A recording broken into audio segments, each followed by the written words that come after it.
ಹಿಂದೆಂದೂ ಕಾಣದಂತಹ ಒಂದು ಹಬ್ಬದ ವಾತಾವರಣ ನಿರ್ಮಾಣ ಆಗ್ತಾ ಇದೆ. ಅಯೋಧ್ಯೆಯ ರಾಮ ಮಂದಿರ ಉದ್ಘಾಟನೆಗೆ ಕ್ಷಣಗಣನೆ ಶುರುವಾಗಿದೆ. ಆ ಸಂಭ್ರಮ ನಿಜಕ್ಕೂ ಕೂಡ ಅಲ್ಲಿ ನಿಂತು ಕಣ್ಣು ತುಂಬಿಕೊಳ್ಳದೆ ಒಂದು ರೀತಿಯಲ್ಲಿ ಮನಮೋಹಕ.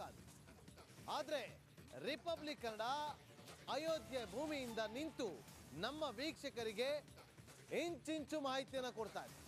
ಎಕ್ಸ್ಕ್ಲೂಸಿವ್ ದೃಶ್ಯಾವಳಿಗಳನ್ನ ತೋರಿಸುವಂತ ಪ್ರಯತ್ನವನ್ನ ನಮ್ಮ ಟೀಮ್ ಮಾಡ್ತಾ ಇದೆ. ಇಂದು ರಾಮಲಲ್ಲಾ ಮೂರ್ತಿ ಪ್ರತಿಷ್ಠಾಪನೆ ಹಿನ್ನೆಲೆಯಲ್ಲಿ ರಾಮನೂರಿನಲ್ಲಿ ರಾಮ ಮಂದಿರ ಉದ್ಘಾಟನೆ ಸಂಭ್ರಮ ಕಳೆಗಟ್ಟಿದೆ.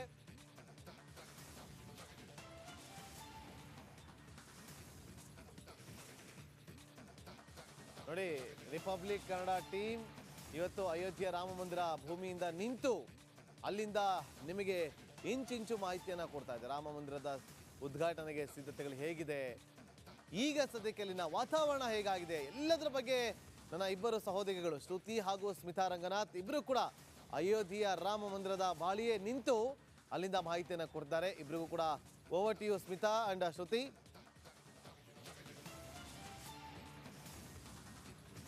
ಧನ್ಯವಾದ ನಾಗೇಂದ್ರ ಬಾಬು. ನಾವು ಸದ್ಯಕ್ಕೆ ಈಗಿರೋದು ಅಯೋಧ್ಯೆಯ ಬಹಳಷ್ಟು ಪ್ರಮುಖ ಸ್ಥಳಗಳಿದೆ.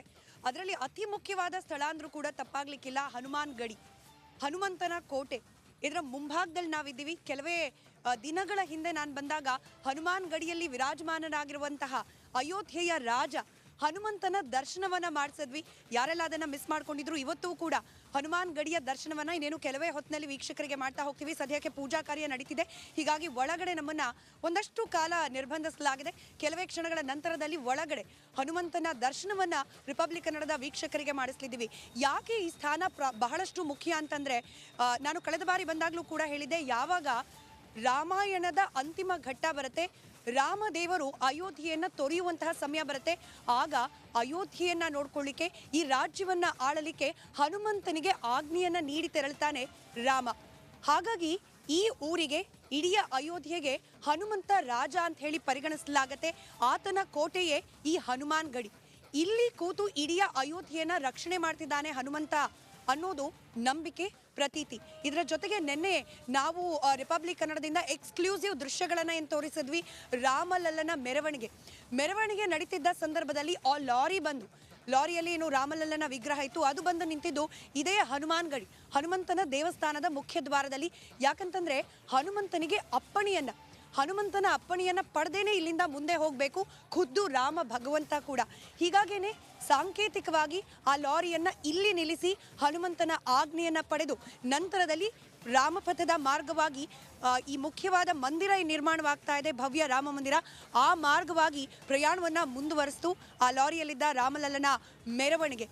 ಇನ್ನೇನು ಕೆಲವೇ ಕ್ಷಣಗಳಲ್ಲಿ ನಾನು ಹಾಗೆ ಶ್ರುತಿ ಹನುಮಂತನ ದರ್ಶನವನ್ನ ಕೂಡ ಮಾಡಿಸ್ತಾ ಹೋಗ್ತೀವಿ. ಹಾಗೆ ಇವತ್ತು ಅಯೋಧ್ಯೆಯಲ್ಲಿ ನಡೀತಿರುವ ಧಾರ್ಮಿಕ ಆಚರಣೆಗಳು, ಚಟುವಟಿಕೆಗಳು, ಹಾಗೆ ಬೇರೆ ಎಲ್ಲಾ ರೀತಿಯ ಸಂಭ್ರಮಗಳು ಏನು ಕಾಣ್ಲಿಕ್ಕೆ ಸಿಗ್ತದೆ ಅದನ್ನ ಕೂಡ ರಿಪಬ್ಲಿಕ್ ಕನ್ನಡದ ವೀಕ್ಷಕರಿಗೆ ತೋರಿಸೋ ಪ್ರಯತ್ನವನ್ನ ಮಾಡ್ತಾ ಹೋಗ್ತೀವಿ. ಶ್ರುತಿ. ಸ್ಮಿತಾ, ನೀವು ಹೇಳಿದಂಗೆ ಇವತ್ತು ರಾಮಮೂರ್ತಿಯ ಸ್ಥಾಪನೆ ಆಗೋದ್ರಿಂದ ಸಹಜವಾಗಿ ಹಬ್ಬದ ಕಳೆ ಕಟ್ಟಿದೆ ಅಯೋಧ್ಯೆಯಲ್ಲಿ.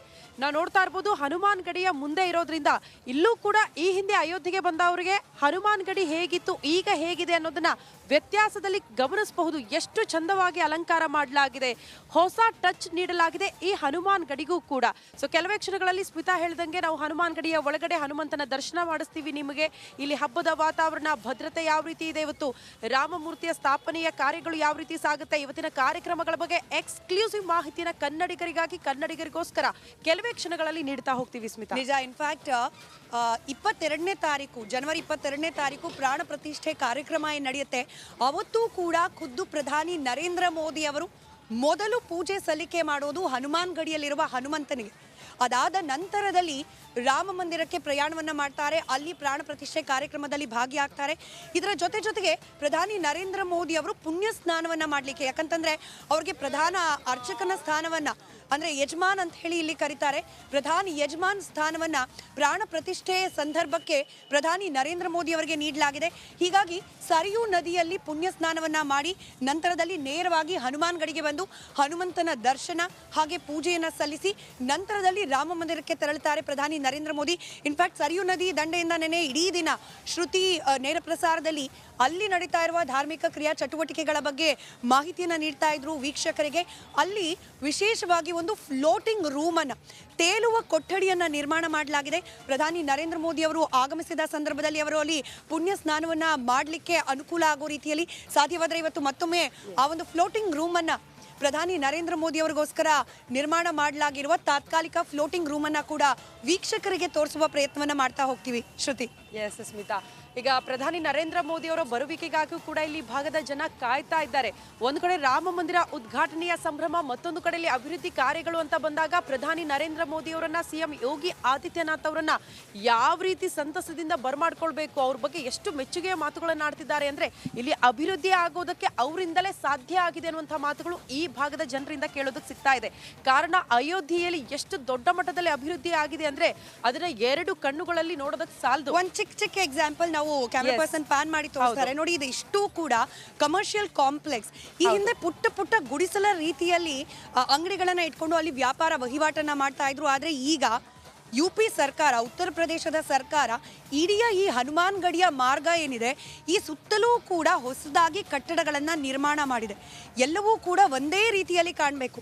ಎಲ್ಲವೂ ಕೂಡ ಅಂದರೆ ಇಲ್ಲಿರುವ ಪ್ರತಿಯೊಂದು ಅಂಗಡಿಯೂ ಕೂಡ ಒಂದೇ ಮಾದರಿಯಲ್ಲಿ ಕಾಣಬೇಕು. ವಿಶೇಷವಾಗಿ ರಾಜಬೀದಿ ಅಂತ ಹೇಳಿ ನಾವೇನು ಇತಿಹಾಸದಲ್ಲಿ ಕೇಳ್ತಾ ಇದ್ವಿ, ಅಂದರೆ ರಾಜನ ಅರಮನೆಯನ್ನು ಕನೆಕ್ಟ್ ಮಾಡೋ ಜಾಗದಲ್ಲಿ ಇರ್ತಕ್ಕಂತಹ ವ್ಯಾಪಾರದ ಸ್ಥಳ, ಮಾರ್ಕೆಟ್ ಪ್ಲೇಸ್. ಇನ್ಫ್ಯಾಕ್ಟ್ ನಮ್ಮ ಬೆಂಗಳೂರಿನ ಜನರಿಗೆ ಅರ್ಥ ಆಗಬೇಕು ಅಂತಂದರೆ ಅದೇ ರೀತಿಯಲ್ಲಿ ಯಾವ ರಾಜರ ಕಾಲದಲ್ಲಿ ಈ ಮಾರುಕಟ್ಟೆಯ ಬೀದಿ ಇರ್ತಾ ಇತ್ತು ಆ ಕಾನ್ಸೆಪ್ಟ್ನಲ್ಲಿ ಈ ಒಂದು ಬೀದಿಯನ್ನು ರೆಡಿ ಮಾಡಲಾಗ್ತಾ ಇದೆ.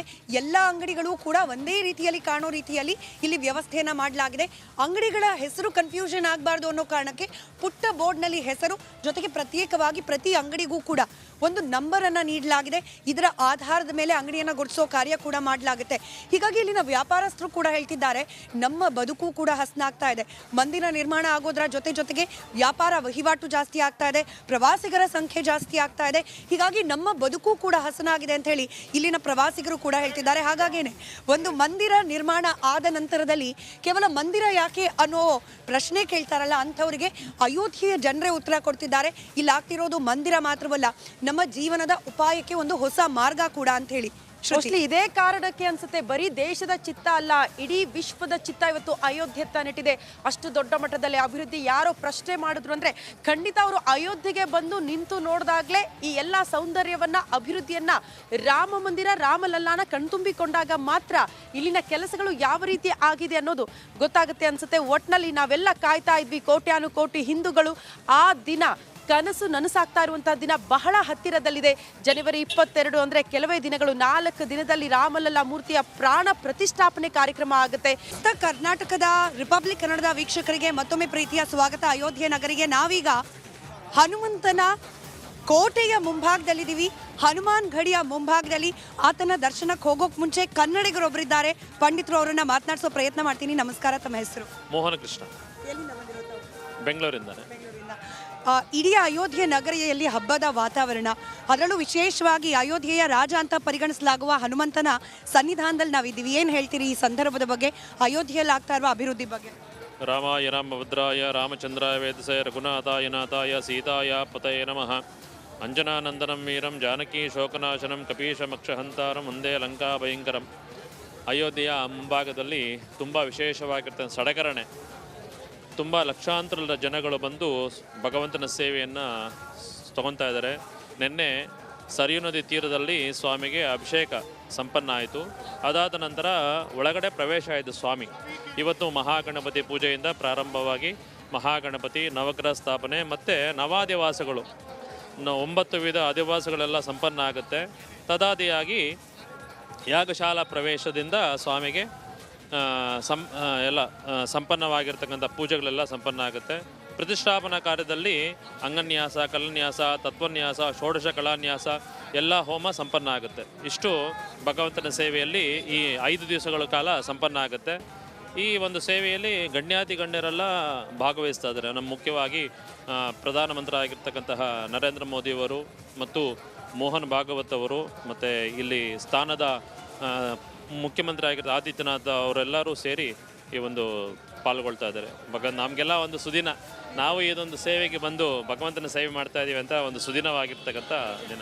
ಶಾಸ್ತ್ರಗಳ ಬಗ್ಗೆ ಹಾಗೆ ಪ್ರಾಣ ಪ್ರತಿಷ್ಠೆ ಕಾರ್ಯಕ್ರಮದ ಬಗ್ಗೆ ಕೆಲವೊಬ್ಬರು ಆಕ್ಷೇಪಗಳನ್ನು ವ್ಯಕ್ತಪಡಿಸಿದ್ರು. ಅಪೂರ್ಣವಾದ ಮಂದಿರ, ಹಾಗೆ ರಮಾನಂದ ಪಂಥದವರು ಪೂಜೆ ಅಂತ ಹೇಳ್ತಾರೆ, ಪ್ರಧಾನಿಗಳನ್ನ ಪ್ರಧಾನ ಯಜಮಾನನಾಗಿ ಮಾಡಿದ್ದಾರೆ, ಶಾಸ್ತ್ರಕ್ಕೆ ಅನುಗುಣವಾಗಿ ಆಗ್ತಿಲ್ಲ ಅನ್ನೋ ಮಾತಿದೆ. ಏನು ಹೇಳ್ತೀರಿ?